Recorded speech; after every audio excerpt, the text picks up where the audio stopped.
सुनहरा पहलू देखने वालों, आपका दिन अच्छा हो। मेरा नाम टॉम है और चलिए ऐसा मानते हैं कि ये साल 2003 है। जगह इंडोनेशिया, आइलैंड फ्लोरेस। साइंटिस्ट्स के एक ग्रुप को हरे भरे जंगल में एक रहस्यमयी गुफा मिली। वो अंदर गए जहां उन्हें कुछ प्रिमिटिव टूल्स मिले, जैसे नुकीले पत्थर। रिसर्चर्स समझ गए कि ये जगह सैकड़ों हजारों साल पहले हमारे दूर के पूर्वजों का घर रहा होगा। लेकिन फिर उन्हें एक बहुत ही अलग सा कंकाल मिला। सावधानी से छानबीन करने पर पता चला कि यह एक 30 साल की महिला का कंकाल था। उसकी लंबाई केवल 3.5 फीट थी। यह एक वयस्क व्यक्ति के कमर से थोड़ा सा ऊपर है। उस दिन वैज्ञानिकों ने एक अननोन ह्यूमन एंसेस्टर की खोज की।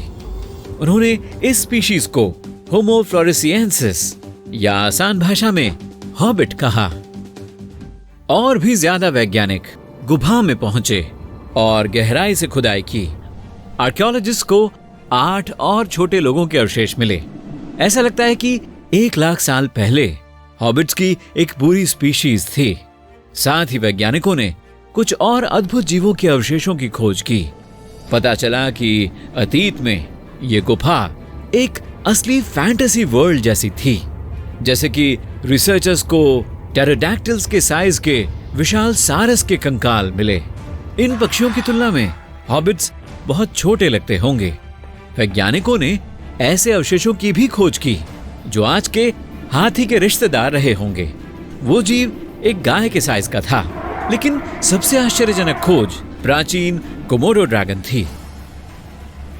बोन एनालिसिस से पता चला कि ये सभी जीव उस गुफा में नहीं रहते थे। 80% से ज्यादा पहचाने जाने योग्य हड्डियां बेहद बड़े चूहों की थीं। बिल्लियों जितने बड़े सैकड़ों और हजारों चूहों ने उस गुफा को घर बना रखा था। ऐसा हो सकता है कि उनके और हॉबिट्स के बीच एक लड़ाई हुई हो। जरा एक ऐसी दुनिया के बारे में सोचें जहां हॉबिट्स और छोटे हाथी विशाल चूहों की भीड़ से दूर भागते हैं और एक गुफा में छिप जाते हैं, और विशाल सारस अपनी आंखों के सामने ये होते हुए देख रहे हैं। खैर, अवशेषों के एनालिसिस से पता चला कि होमो फ्लोरेसिएंसिस आधुनिक इंसानों से अलग स्पीशीज थीं। उदाहरण के लिए रिसर्चर्स ने हॉबिट की कलाई की हड्डियों की जांच की। उन्होंने पाया कि ये हड्डियां बंदरों की हड्डियों से मिलती जुलती थी, न कि आधुनिक इंसानों से। हॉबिट्स के सिर का एक चपटा झुका हुआ माथा और एक छोटा चेहरा था, और उनके दांत और जबड़े ऑस्ट्रेलोपिथेकस जैसे थे। लेकिन फिर वैज्ञानिकों ने खोपड़ी से मिला सारा डेटा लिया और उसे हॉबिट के चेहरे की 3 डायमेंशनल इमेज बनाने के लिए एक कंप्यूटर प्रोग्राम में अपलोड किया। और कंप्यूटर ने एक ऐसी महिला का सिर दिखाया जो एक बंदर की तरह नहीं बल्कि एक आधुनिक इंसान की तरह दिखती थी। लेकिन उसी खोपड़ी के एनालिसिस से यह भी पता चला कि हॉबिट का दिमाग एक औसत आधुनिक इंसान के मुकाबले में लगभग 3 गुना छोटा था। इससे पता चलता है कि उनकी मेंटल एबिलिटीज शायद बहुत डेवलप नहीं थीं। हड्डियों और औजारों के एनालिसिस से पता चला कि होमो फ्लोरेसिएंसिस 1,90,000 से लेकर 50,000 साल पहले के बीच रहे होंगे। यह मुमकिन है कि वे आधुनिक लोगों के पूर्वजों के पास ही रहे हों। यह पता लगाने के लिए कि असल में हॉबिट्स कौन थे और वे ह्यूमन एवोल्यूशन की किस शाखा से जुड़े हैं, वैज्ञानिकों ने बड़े पैमाने पर जांच शुरू की। पिग्मीज की एक जाति गुफा के करीब ही रहती है। वैज्ञानिकों ने पाया कि हॉबिट्स और पिग्मीज के फेशियल प्रोपोर्शंस बहुत मिलते जुलते हैं। यह ट्राइब खोजी गई स्पीशीज की डायरेक्ट डिसेंडेंट हो सकती है। पिग्मीज ने भी यह दावा किया कि यह सच था। वे अपने पूर्वजों के सम्मान के प्रतीक के रूप में गुफा में खाना और फूल लाए। लेकिन निश्चित रूप से जानने के लिए वैज्ञानिकों को जेनेटिक टेस्ट करने की जरूरत थी। उन्होंने 2 ट्रांसलेटर्स को काम पर रखा, अंग्रेजी से इंडोनेशियाई और इंडोनेशियाई से पिग्मी भाषा में। रिसर्चर्स ने ट्राइब को समझाया कि वे क्या करना चाहते हैं और पिग्मी मान गए। उन्होंने उत्साह दिखाया क्योंकि वे अपने इतिहास को जानना चाहते थे। वैज्ञानिकों ने 32 वॉलंटियर्स के सलाइवा सैंपल्स लिए। उन्हें बस उसकी तुलना हॉबिट्स के डीएनए से करनी थी। लेकिन यहीं एक गंभीर समस्या खड़ी हो गई। ऐसे प्राचीन अवशेषों के डीएनए निकालना नामुमकिन साबित हुआ। इसलिए वैज्ञानिकों ने पिग्मीज के डीएनए की तुलना आसपास के आइलैंड्स और देशों के दूसरे लोगों के डीएनए से करने का फैसला किया। उन्होंने east Asia, Malaysia, Indonesia, Papua New Guinea और दूसरे देशों की 225 आबादियों के 500 मॉडर्न लोगों के डीएनए को स्टडी किया। रिसर्चर्स पिग्मीज के डीएनए और आसपास के ट्राइब्स के डीएनए के बीच मिलान और अंतर खोजना चाहते थे। उन्होंने इन एरियाज के लोगों की हिस्ट्री और उनके माइग्रेशन पैटर्न को भी एनालाइज किया। जब जांच खत्म हुई तो वैज्ञानिकों को यह मानना पड़ा कि उन्हें कोई सबूत नहीं मिला है कि पिग्मीज प्राचीन हॉबिट्स के वंशज हैं। मुमकिन है कि होमो फ्लोरेसिएंसिस पूरी तरह से अलग स्पीशीज हैं और आधुनिक इंसानों के विकास में इनके रोल के बारे में कुछ भी नहीं पता है। हॉबिट्स की हाइट को इंसुलर ड्वार्फिज्म जैसे फिनोमिनन से समझाया जा सकता है। छोटे रिमोट आइलैंड्स पर यूनिक इकोसिस्टम्स दिखाई देते हैं। वहां अक्सर बहुत से खाने के स्रोत होते हैं। साथ ही खतरनाक जानवरों के मौजूद न होने के कारण वहां सर्वाइवल चांसेस ज्यादा होते हैं। क्लाइमेट भी एक अनोखे इकोसिस्टम के डेवलपमेंट में साथ देता है। ऐसी कंडीशंस में कई जीव छोटे हो जाते हैं। मेडागास्कर के छोटे दरियाई घोड़े के साथ यही हुआ।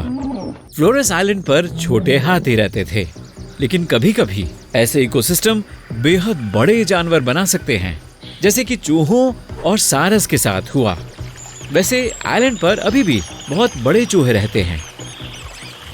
मॉडर्न दुनिया में एक अलग सा गांव है जहां बौने रहते हैं। वहां कई छोटे छोटे घर हैं। वे मिट्टी और पत्थर से बने हैं और छोटे किले जैसे लगते हैं। गलियों में आप परियों, बड़ी तितलियों और सिल्वर बॉल्स की मूर्तियां देख सकते हैं। लोकल लोग अजीब से कॉस्ट्यूम्स पहनते हैं। नाइट्स आर्मर, प्रिंसेस ड्रेसेस, हरे ट्यूनिक्स, पीले क्लोक्स। मेन स्क्वायर पर बौने तलवारों से लड़ते हैं, नाचते हैं और गाने गाते हैं। लेकिन यहाँ कोई जादू नहीं है। आप ड्वार्फ एम्पायर में हैं और अंदर जाने से पहले आपको लगभग 1100 रुपए की एंट्री फीस देनी होगी। 10 साल से भी पहले एक चाइनीज बिजनेसमैन कई बौनों से मिला था। उन्होंने उसे आज की दुनिया में आने वाली उन परेशानियों के बारे में बताया जिनका उन्हें सामना करना पड़ता था। बिजनेसमैन ने इन लोगों के लिए सहानुभूति महसूस की और बौनों के लिए एक थीम वाले शहर को बनाने में लगभग 1 अरब रुपए इन्वेस्ट करने का फैसला किया। इस तरह 2009 में world eco garden of butterflies और ड्वार्फ एम्पायर का जन्म हुआ। उस जगह पर करीब 100 लोग रहते हैं। उनकी हाइट 4.5 फीट से ज्यादा नहीं है और वे सभी 50 साल से कम उम्र के हैं। हर दिन इस जगह पर सैकड़ों टूरिस्ट आते हैं। इसलिए बौनों के पास जॉब्स हैं और अच्छे जीवन के लिए जरूरी सभी कंडीशंस भी। गांव के सभी एम्प्लॉइज को हर महीने कई $100 की सैलरी मिलती है और उन्हें मुफ्त में रहने की जगह और खाना भी मिलता है। बहुत से छोटे लोग जिनके पास कोई जगह नहीं है, वे यहाँ आते हैं और एक नया घर और एक नया परिवार पाते हैं।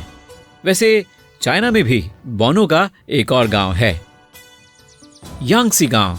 वहां रहने वाले सभी लोगों में से लगभग 40% लोगों की लंबाई आम इंसानों से आधी है। और ऐसा क्यों है, ये कोई नहीं जानता। कुछ लोगों का मानना है कि इसका कारण मिट्टी में मर्क्यूरी की ज्यादा मात्रा का होना और हवा में जहरीली गैसों की मौजूदगी है। एक लेजेंड के मुताबिक एक बार इस गांव में एक आदमी ने एक काला कछुआ पकड़ा था जिसके अजीब से लंबे पैर थे। उसने इस जीव को खाने का फैसला किया और इसी वजह से कछुए ने उस गांव को श्राप दे दिया। इस समय वहां रहने वाले लोगों की संख्या कम हो रही है। नई जनरेशन्स में रेगुलर हाइट है। बदकिस्मती से इस फिनोमिनन को स्टडी करना मुश्किल है क्योंकि ये जगह प्रेस और विजिटर्स के लिए बंद है। 100 साल पहले ईरान के एक छोटे से गांव में केवल वही लोग रहते थे जिनकी लंबाई 3 फीट से ज्यादा नहीं थी और उससे भी बहुत पहले वहां रहने वालों की लंबाई 10 इंच तक हो सकती थी। यह जगह 1500 साल पुरानी है और इसे बौनों की बर्थ प्लेस माना जाता है। माना जाता है कि वहां रहने वालों का छोटा कद खराब पोषण के कारण था। इस जगह का क्लाइमेट गर्म और सूखा है, इसलिए वहां फसल उगाना या जानवरों को पालना नामुमकिन था। ज्यादातर वे शलजम और जौ खाते थे। गांव में रहने वालों ने कभी भी मांस का स्वाद नहीं चखा था।